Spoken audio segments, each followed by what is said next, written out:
Hey, what's going on, guys? TalkNorwichCity here, back for something a bit different on the channel, on SoundCloud and on iTunes, introducing the TNC Podcast. Hello to everyone watching on YouTube, and if you're not watching on YouTube and instead listening on SoundCloud and on iTunes, which is probably the preferred method of a podcast, then you won't be seeing the set, but we're currently sitting in Chris's flat with a beautiful canvas in the background, a Norwich City shirt, key lime cheesecake, some... I think that's chopped coffee and walnut cake, a Budweiser, We've got all sorts and a Peroni. So basically, what we wanted to do is, well, we wanted to do a podcast for ages, haven't we? But logistically, it just hasn't really worked. And basically, we got everything sorted, and we're here. The dream's alive. Yeah, the dream is alive. So let's get into the first sort of talking point, I guess. Ipswich on Sunday. It was the big East Anglian derby, and it ended 1-1. A bit of a dull derby game, wasn't it, really? I don't think it was dull, Jack. I think both sets of fans were quite nervous. I think you could sense that. There was a bit of toing and throwing here and there. But in terms of a derby, obviously it wasn't the best derby ever. I think Ipswich are extremely lucky to get a point. I think they all know that. And I think obviously you can tell by the way that both managers reflected on the game. Mick McCarthy said, "Oh, it's a great point." And Alex Neil came out saying it's a disappointment. So it just absolutely sums up where both of the clubs are. Do you think, because, you know, the last time we were in the Championship, that they were probably the biggest derbies that have ever occurred when we sort of beat them in the playoff semi-final, that this one almost seemed that there wasn't too much room. I know we... you know, could have gone a step closer to the playoffs and it would have certainly heightened our chances. But Ipswich, not really much to play for except for bragging rights. There wasn't too much on the line, was there? Not really, though. But I guess all the pressure was on us. So in some senses, I'm quite relieved that it's over, because it was a massive banana skin for us. If they'd won, it would completely derail our season. Don't get me wrong, it's going to be really tough to get the playoffs now, Jack. But as you've highlighted, the most important derby ever in the history of the two clubs, we won. The only way that can be topped is a final at Wembley. What is the likelihood of Ipswich getting into a final at Wembley? I highly doubt it. I mean, you know, we've got some talking points on here, but we can obviously sway away from them. Yeah, by the way, this is homemade key lime cheesecake, and it's gone a bit gloopy on mine. Is that because it's come out of the fridge? I'm actually going to try this. If you're on iTunes and on SoundCloud, you're not going to be able to see my facial reaction, but we're currently tucking into some key lime cheesecake. Homemade. Now, That's good. The consistency of the...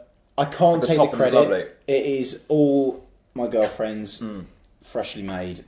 It's very nice, and I think on the day it would have been even nicer. My only criticism, slightly soggy digestive base. Okay. But except for that... Nice. Top notch. Good. What would you rate it? Is it as good as Where's the Hulan? No. Is anything in life as good as Where's the Hulan? Yeah, true, fair enough. I've actually also... In terms of cheesecakes, though, it's definitely in the top 5. Yeah. 100%. Love it. I've also got... We've got beers, worth mentioning, and I'm now pouring a beer into my TNC sponsored mug. Is that an acceptable method of drinking beer? No, it's completely not acceptable. See, the thing is that I find interesting with drinking etiquette is, you know, you can get them beer glasses that have a handle, pretty much the same as a mug, but they're see-through and mugs aren't. But are they TNC mugs? That's the question. Of course, we don't. Promote drinking. It's obviously nice. It helps drinking when you're a Norwich fan. It soothes the pain slightly. I mean, massive shout out to the most famous drinker who's a Norwich fan. Bradley Snadden. Of course, Bradley Snadden. I think Bradley Snadden is actually... Is he cutting down now? No. But Bradley Snadden, he is one of the happiest Norwich fans. And I think that's down to his drinking. His liver isn't happy.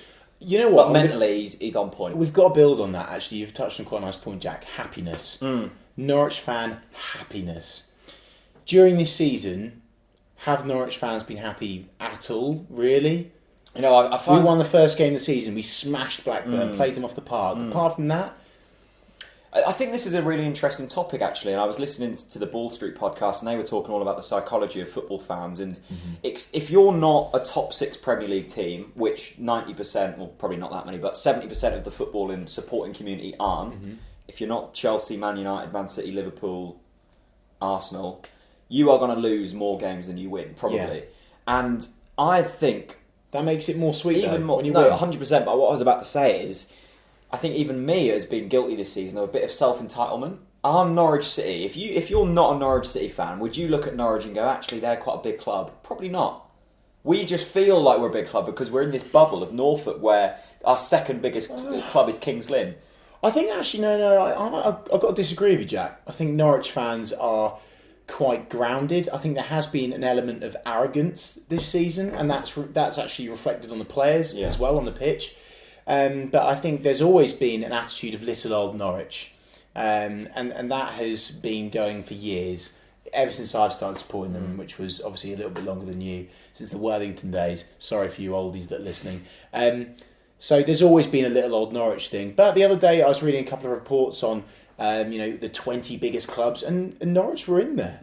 I mean, don't get me wrong, like 19 or 20th, but we're in there. Yeah, I mean, I suppose that's a point you can bring back to this Ipswich game. In terms of me supporting Norwich City, I've never been to a game like in the stadium where Ipswich have beaten us. It's never happened. Mm-hmm. I'm sure you have. I can remember Ipswich beating Norwich, but I was sort of at when they cheated to win. Yeah, I was sort of at a point in my life where I didn't really get the rivalry. I wasn't too fussed about who won. Obviously, I wanted Norwich to win, but I wasn't going to games actively.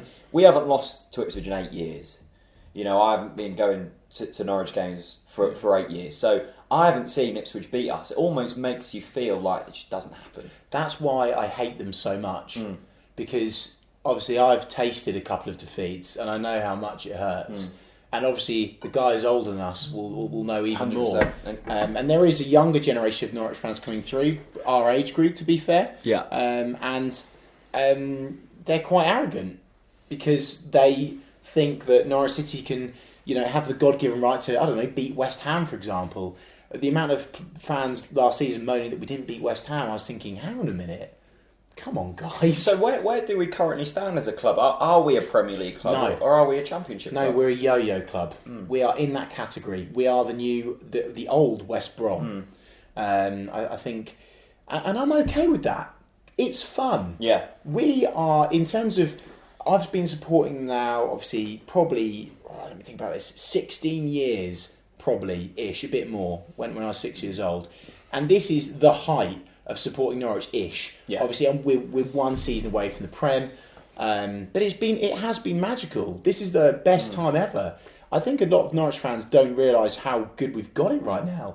You look at the owners as well. I mean, I'm sure we might even go on to talk about that, but you look at Aston Villa and how much they've really buggered up their club big time, and it's reports today that they've lost 81 million this season.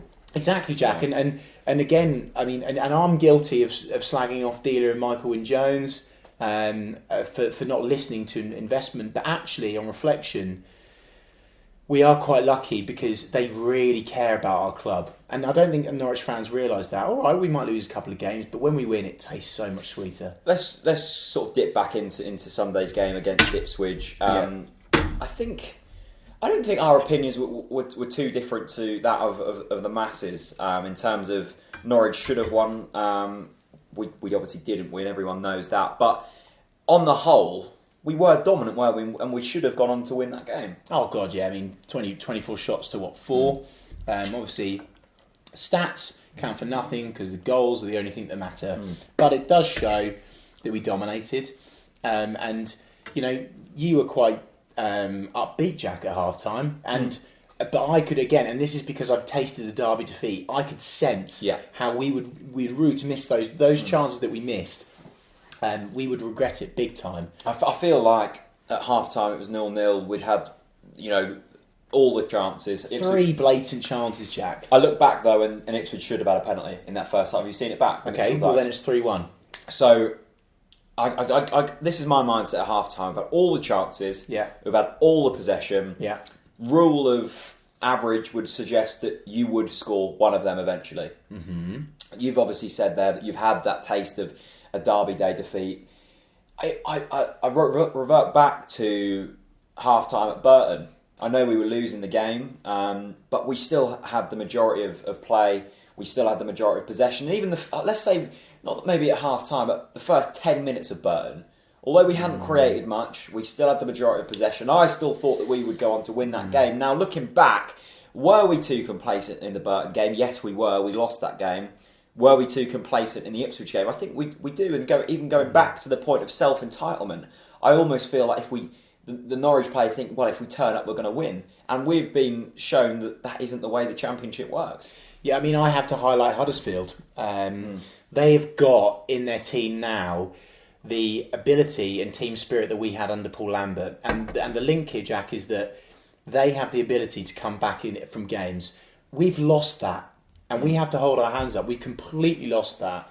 If Norwich go 1-0 down now, can you honestly, truly say that you genuinely believe we'll go on to win the game? No. And we had that under Paul Lambert. We could be 3-0 down at half-time, and I knew we'd get a point from that game. What has changed since then?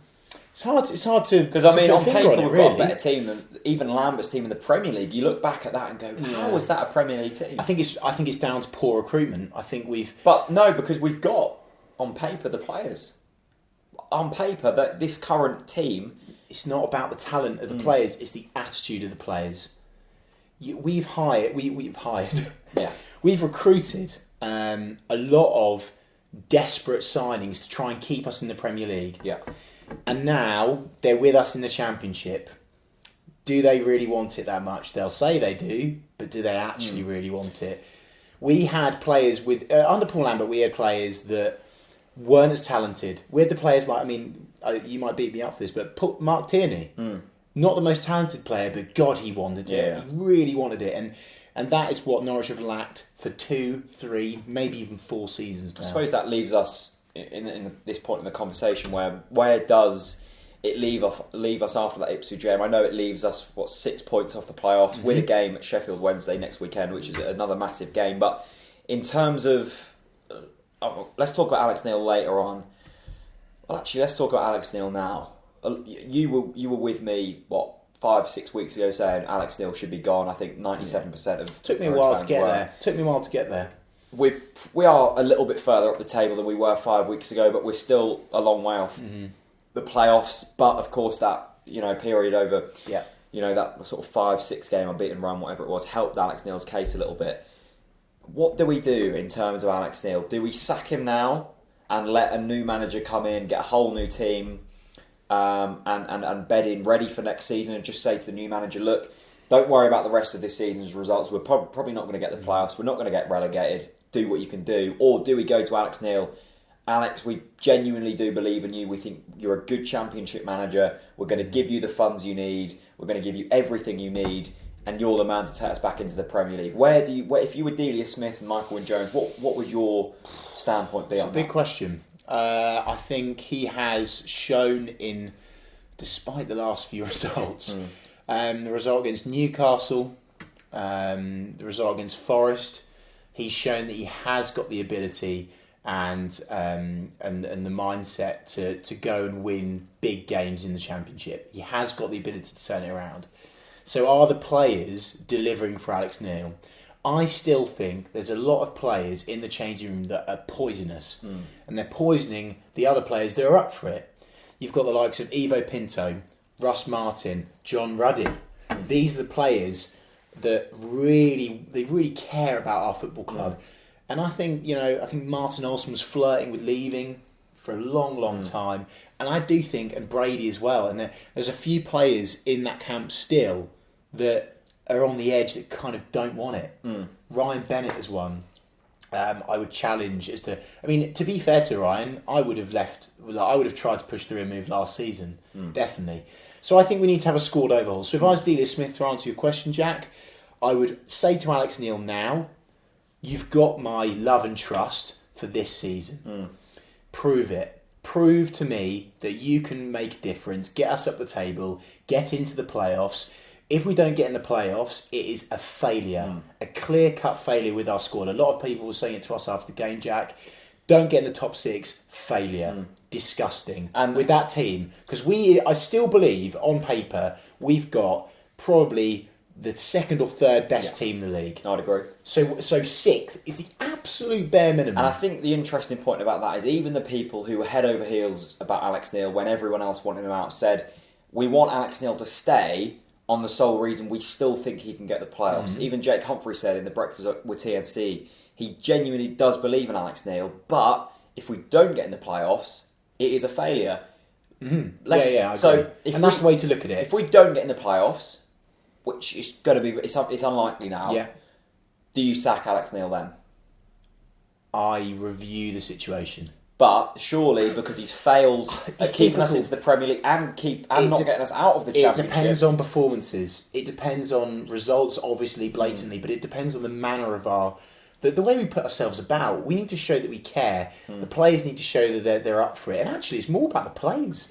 The players need to prove a point to Alex Neil and the board that they're worthy of staying at this football club. Because I'd rather get a load of fighters in there. I'm really excited for this summer because Basong should leave, Lafferty should leave. That frees up a lot of money that we should and could and hopefully will spend. God bless Ricky Martin. Well, do you trust Ricky Martin to go out and use that money correctly? Well, he's had a fantastic January transfer window, and I genuinely think that. I think a lot of people slated it, but our outs were very late. Olsen and Brady were very late, and I think we recruited well. We almost signed Mitchell Dykes on a permanent. Who's been fantastic. And again, another reason why we absolutely have to get in the playoffs is to show Mitchell Dykes that we can get in the Premier League. He's worth his weight in gold, that lad.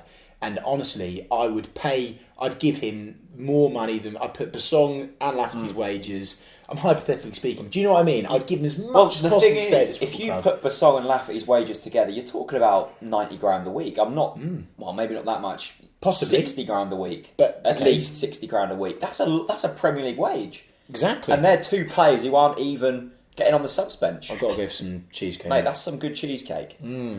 But if I was talking on a Mary Berry front, I'm not sure if you're certainly not going to be able to see it without the video, but there is a slight lack of texture around here. I'm sorry about that. You serve that up in a restaurant, you got an 8 out of 10 chance of they're taking that back. This cheesecake sums up Norwich City's season. You love referring food to Norwich. Well, why wouldn't you? It's a Norwich City podcast. No. Right, key lime cheesecake. Yeah. It's zesty. It is zesty. It's got the likes of Pritchard, Wes, Nelson Oliveira can really punch and get through teams. The players that make a difference. You've then got the solid, the gooey, you've got the Pintos, you've got the Ruddies that are at the top of their game in the Championship. But, as you've highlighted, Jack, it's gone a bit gloopy. It's gone a bit gloopy. And actually, that sums up Norwich City season, that word, gloopy.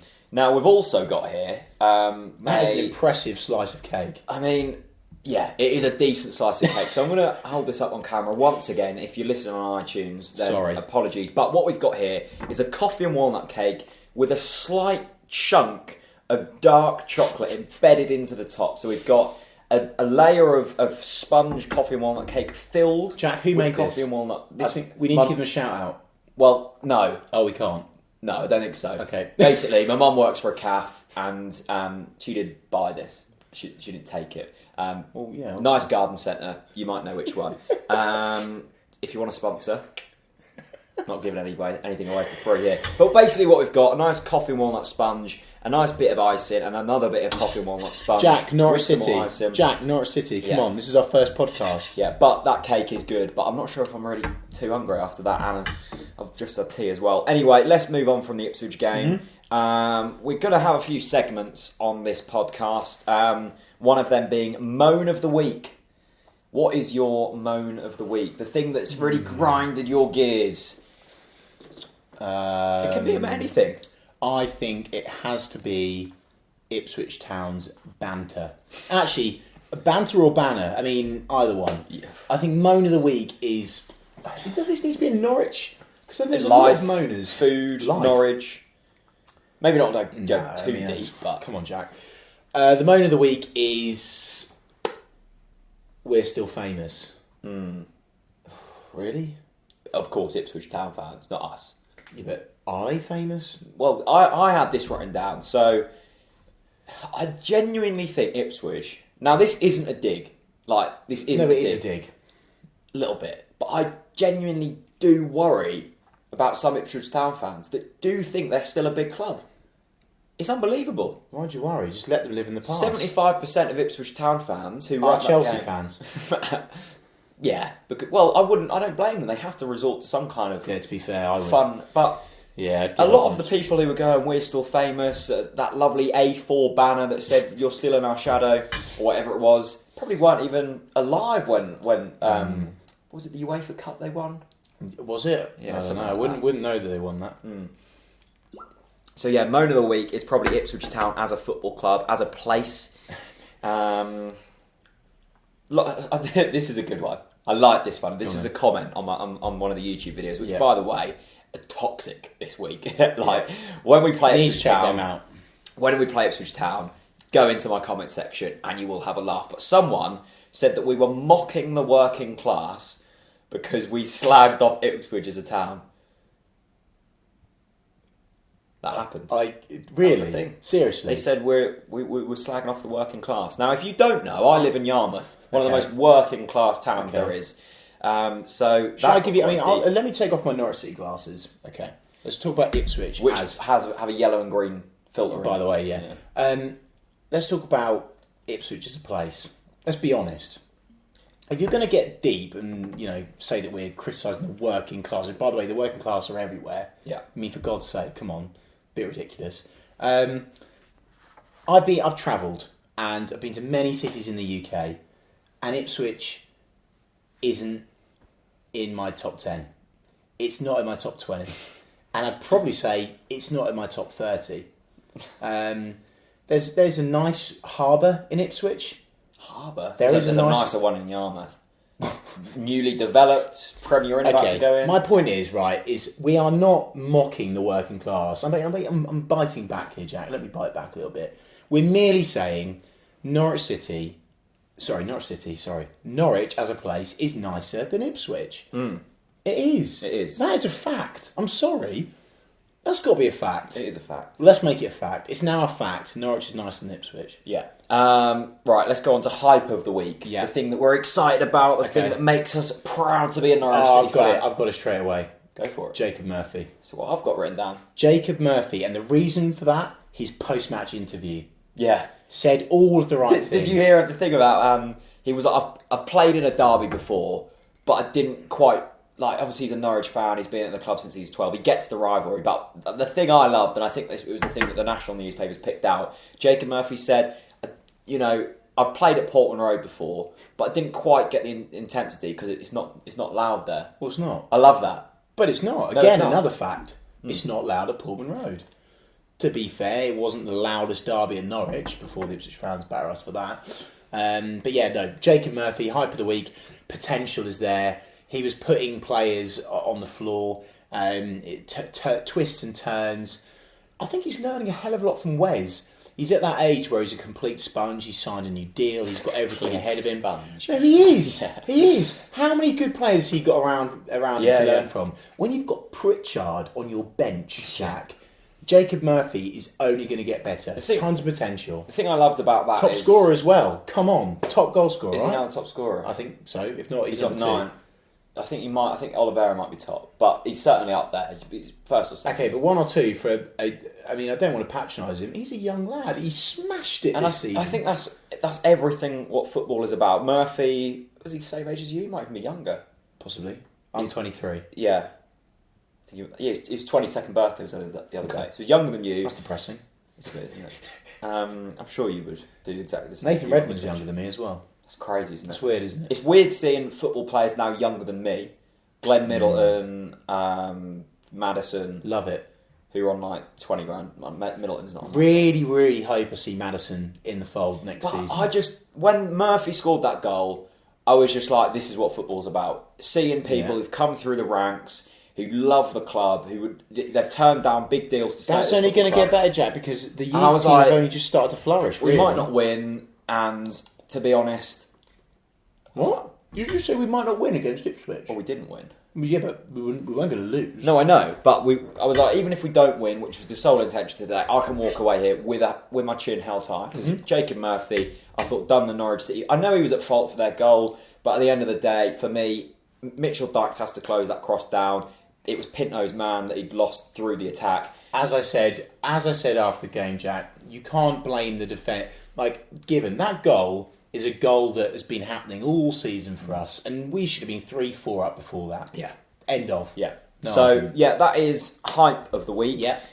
We're going to move on to tweet of the week. Okay. Now, my Twitter kind of exploded at the weekend. I think I checked, and on Sunday I had 300,000 impressions on Sunday alone. Look at you, big boy. just Well any, done. any potential sponsors? That's the kind of audience you can reach. But I'm going to put the tweet on screen. If once again, if you listen on iTunes, you're not going to be able to see this, but I'm sure you've seen it anyway. Basically, Ed Sheeran was at the game. Yeah. Now, I'm not sure. Apparently, he supports Chelsea, but he's from Suffolk. Isn't he? He's from Suffolk, but he's from Framlingham. Yeah. Which, by the way, is not Ipswich. Framlingham is a very, very nice Suffolk village. But would his closest club still be Ipswich? Possibly, yes. So- But it's not in Ipswich. No. I'm just clarifying that Framlingham is actually quite a nice place. To be fair, even if you It has a live in castle on a Ipswich- hill. And you can drive at 90 Yeah. down those country roads. Indeed. Lanes, sorry, not roads. Hopefully the country lanes are still in one piece after Storm Doris. Indeed. Because we know the mud banks of our country roads are susceptible to our high winds. What? How have you just got that in? Anyway, the tweet is... Now, I'm not sure if this is part of Ed Sheeran's team, the fan, because I think he did have something to do with Ed Sheeran. Anyway, he's a Norwich fan, and he's got a picture with Holt. He was at the game, Adam Drury, who were both doing talks in the lounge. He's got his arms around them. He's like, this is my moment. Yeah. He's got his arms around them, two utter legends in Norwich City, and Ed Sheeran is in the background, bloody Flip-flops. middle fingers in the air. Yeah. Well, like, Ed, what are you doing, mate? But then, a Norwich fan got it, and he's basically photoshopped a picture of him holding an A3 banner in the air with Championship 15 years and the Ipswich logo on, which I thought was beautiful. Yeah. Fantastic piece. 10 out of 10. What did you make of Ipswich's chant in reply to ours? I think it was 15 years in the Championship, we're still famous, and you're still shit. Okay. Well, I'm okay with it. I think they... Well, I'm okay with it, because it's just crap, isn't it? Well, first of all, we brought that chant into play, and they've just basically gone off the back of that chant and just changed one of the words. Well done. Fantastic. Really inventive. Fantastic. Okay. Well, I'll give it a 2 out of 10, that chant. 2, generous. Let's move on then to the next week coming up. Yeah. The week ahead of us, no Tuesday night game, which is good. Yeah. We do have is it a Tuesday or a Wednesday game against Bristol the other week? Following week, I'm not sure. We've got a midweek game that week. But next up is Sheffield Wednesday at Hillsborough. What are you thinking? It really is it now, Jack. It really is it. Like, if we don't win that game...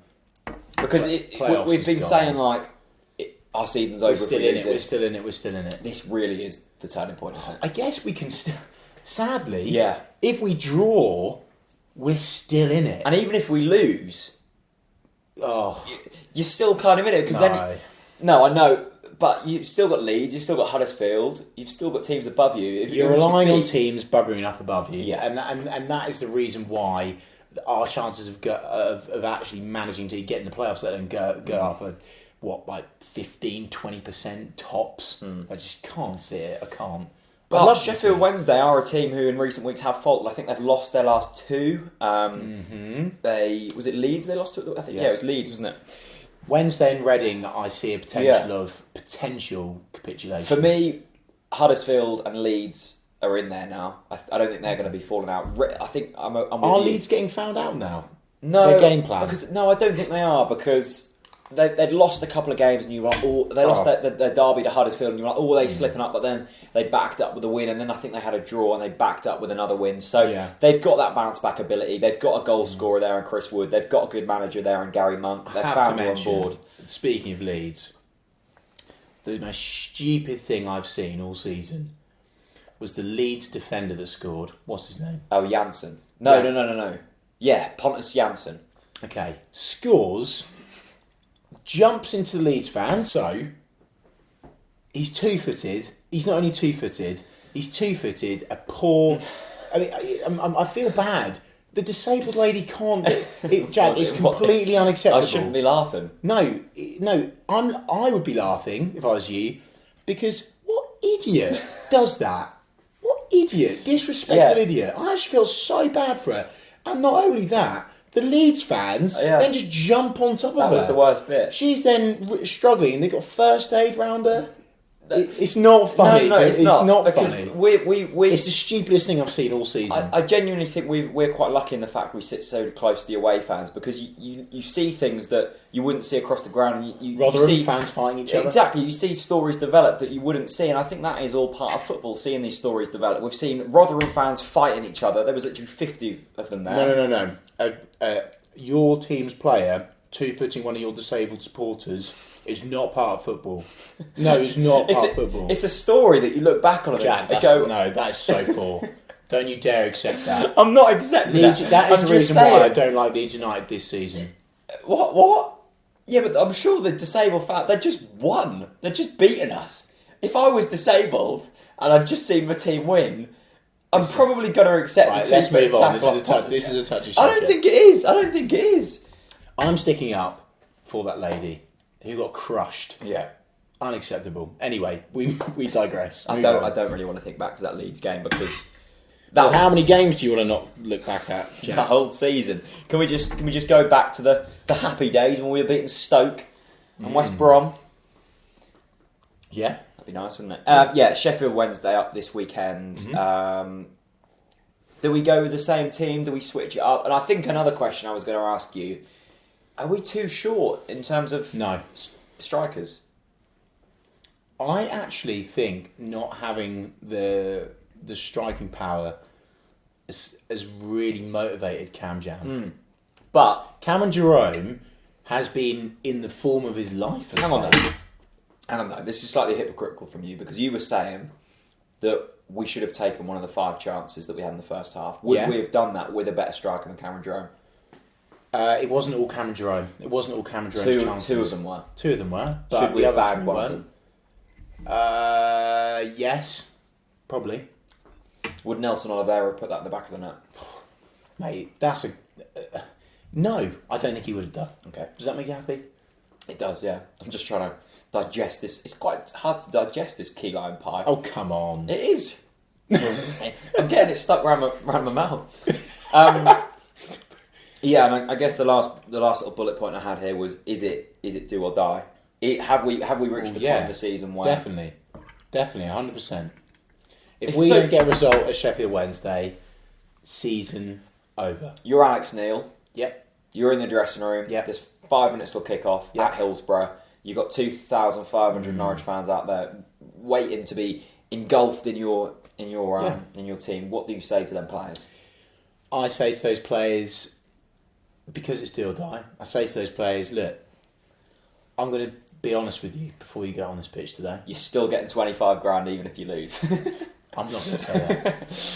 If I'm Alex Neil, I say to them, look, if we don't win this game, I'm as good as gone. But are you? And do the players give a shit about that? Well, yeah. But I'm just saying, if I was Alex Neil, that's the kind of message I'd give them. I'd basically say, you know what? Give it or forget it. That's what I'd say, because the time has come.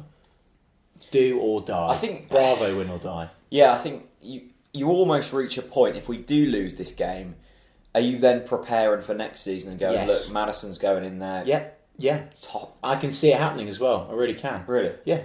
And actually, I wouldn't be so surprised to see players like Lafferty and Basong getting cameo roles to try and get them noticed, to get them off. Really do. So, I suppose with that viewpoint, you're expecting us not to win at the weekend? I think, as I said to you after the match, I got criticised for it, but I would take a draw.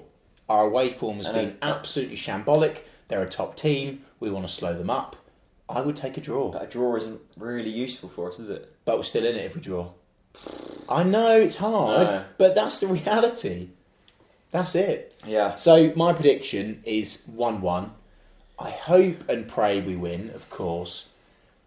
But Norwich City have really just done my positivity in this season. Blind optimism.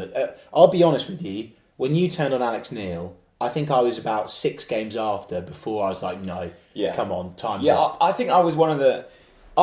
You're fairly early. I am an optimistic person, aren't Yeah. I? In everything, but I don't know what it was. I just felt like it wasn't like a kind of a logical thought process. It was just in my gut. I watched it. I turned on Alex Neil at Leeds away in the cup, and that was October. It was early on. We were still in the playoffs. Yeah, they deserved some stick for that though. And I looked at that team. I looked at Alex Neil, and I thought it's done. Yeah, it's done. And what my point was, Jack, is that I'd say 3 of those 6 games that when you'd turned that I hadn't, it was blind optimism. Yeah, it was hope.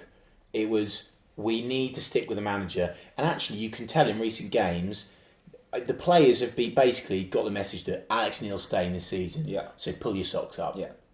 Well, you're going with a 1-1. Yep. What are you going for? I think I'm going for a 1-1 as well. I record Can it. you just say something different? Make this more entertaining. We're going to win 2-1. No, I think 1-1. I record at Hillsborough's fairly poor. Yeah, Wednesday are struggling, but our away form is well, I would say it's one of the worst in the country. I don't know off the top of my head, but I would have thought it was the worst in the country. One of the worst. Anyway, Chris and your wonderful girlfriend, thank you for making the cheesecake. Key lime cheesecake. I've been calling it key lime pie, haven't I? That'll do. Stark difference between that and cheesecake. Indeed. Anyway, if you've been listening on iTunes, be sure to subscribe on there so it goes into your podcast app. If you're on SoundCloud, follow us on there. And if you're watching on YouTube, well, do the usual, like, comment, subscribe, all of that good stuff. If you're watching on YouTube and want it on your phone, in terms of iTunes and stuff, go in the description below, click on the links. You can subscribe to us on iTunes and also follow us on SoundCloud, whatever you prefer to listen us to on. Chris, thank you. This has been TNC Podcast, the TNC Podcast, Week 1. We'll see you next week where we will be reflecting on, hopefully, a win at Hillsborough. Yeah, it is. Once upon a time, a fairy tale.